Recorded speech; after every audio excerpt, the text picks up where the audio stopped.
Aditya Degree Colleges, leading companies low 10,000 plus placements with 13.5 lakhs highest package.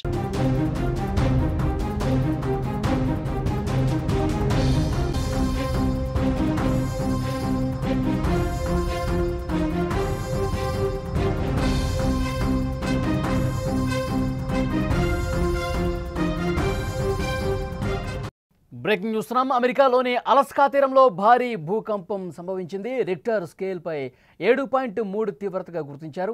దక్షిణ Alaska ద్వీపకల్పానికి tsunami హెచ్చరిక జారీ చేశారు. పౌరులు సురక్షిత ప్రాంతాలకు తరలించారు.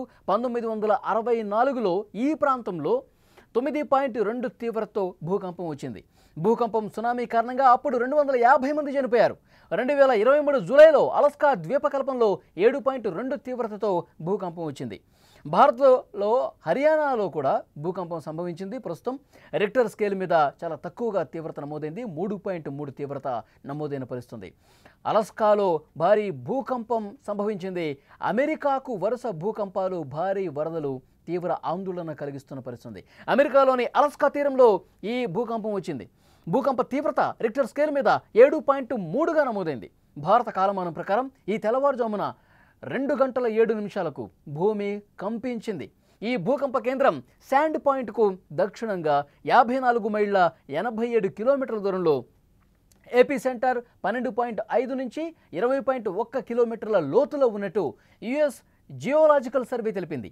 తీర ప్రాంత నగరంలో భూమి ప్రకంపించడం వల్ల సముద్రం పోటెత్తే అవకాశం ఉన్నట్టుగా హెచ్చరిక జారీ చేశారు.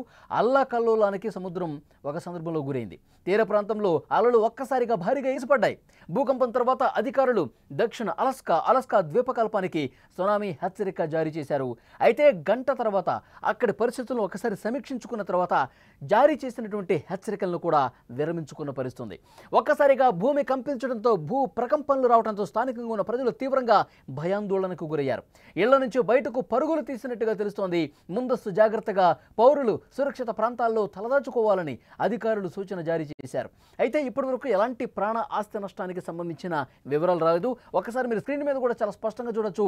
భూకంపం దాటికి అక్కడ ఉన్నటువంటి కార్లు ఏ విధంగా కదిలిపోతున్నాయి మనం చూడొచ్చు. ఇంటి లోపల ఉన్నటువంటి వస్తువులు, ఆ టేబుల్ కావచ్చు, ఫర్నిచర్ కావచ్చు, ఏ విధంగా కదులుతున్నాయో చాలా స్పష్టంగా మనం విజువల్స్లో చూస్తున్నాం. ఇక్కడ ఇంటి లోపలి దృశ్యాలు మీరు చూస్తూ ఉన్నారు. అక్కడ ఇంట్లో ఉన్న వాళ్ళు ఏ విధంగా భయకంపితులకు గురవుతున్నారో మీరు చూస్తున్నారు. భయంతో ఏ విధంగా ఆందోళనకు గురవుతున్నారు చూడొచ్చు. వాళ్ళ పిల్లల్ని చేత్తో పట్టుకుని, వాళ్ళ పిల్లల్ని పట్టుకుని, ఎందుకంటే ఇల్లు మొత్తం ఒక్కసారిగా షేక్ అయిపోతుంది.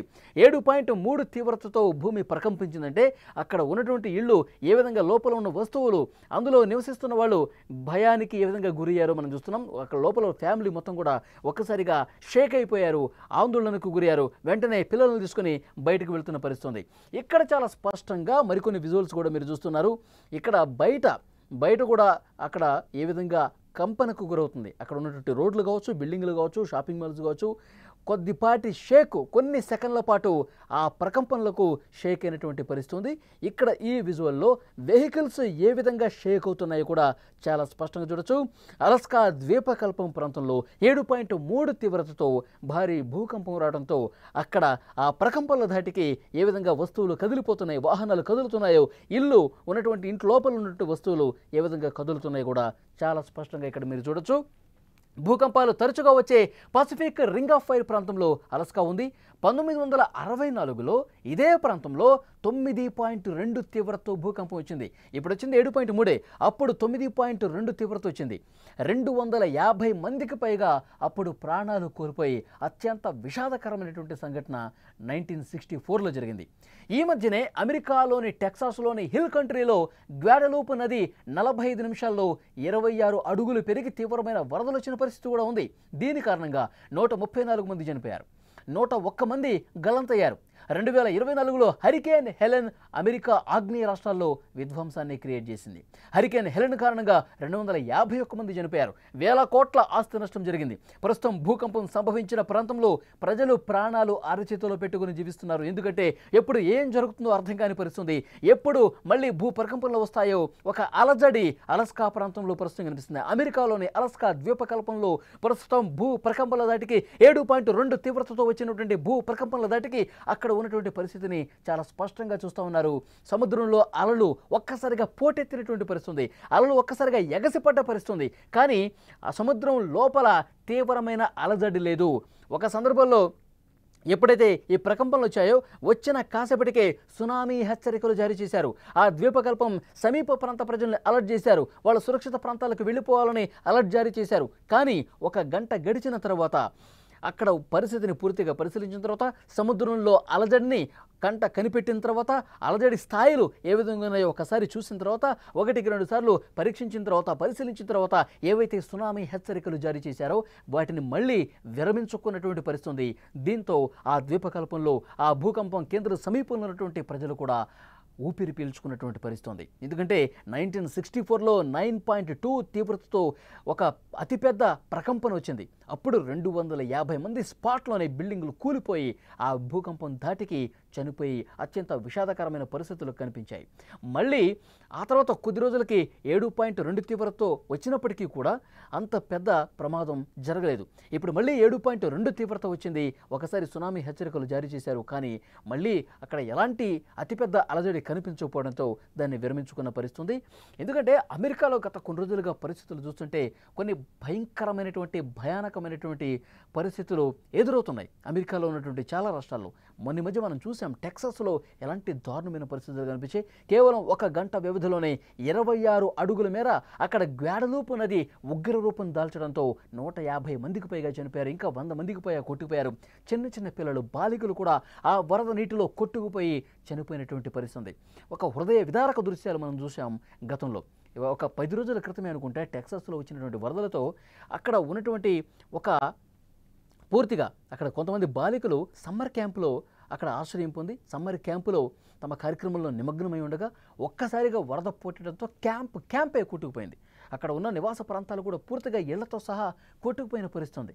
ఆ 26 మంది బాలికలు కనిపించకుండా పోయారు. వాళ్ళందరూ కూడా చనిపోయినట్టుగా సమాచారం ఉంది. సో ఇలాంటి దారుణమైన పరిస్థితులు గత కొన్ని రోజులుగా అమెరికాలో కనిపిస్తున్నాయి.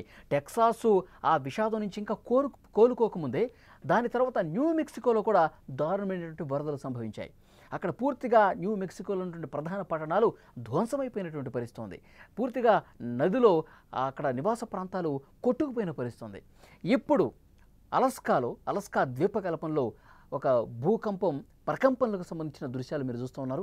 అక్కడ ఉన్న ఇళ్ళు కావచ్చు, బయట పెట్టినటువంటి వెహికల్స్ కావచ్చు, అక్కడ ఉన్నటువంటి ప్రజలు భయాందోళనతో ఒక్కసారిగా పరుగులు పెట్టారు. విజువల్లో మీరు చూస్తున్నారు.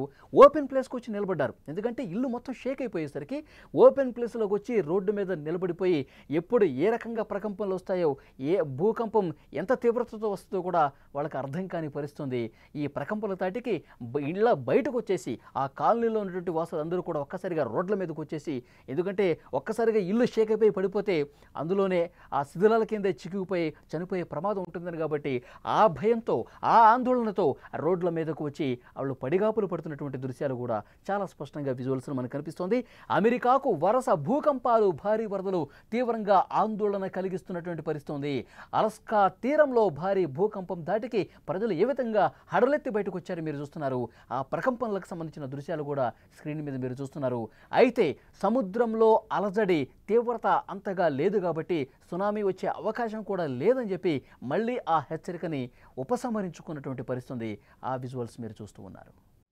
The tsunami warning remains in effect for the coastal areas of Alaska from Kennedy Entrance, Alaska, which is located 40 miles southwest of Homer to Namac Pass, Alaska.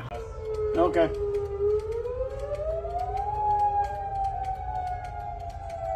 Yeah, look at their Bolton too.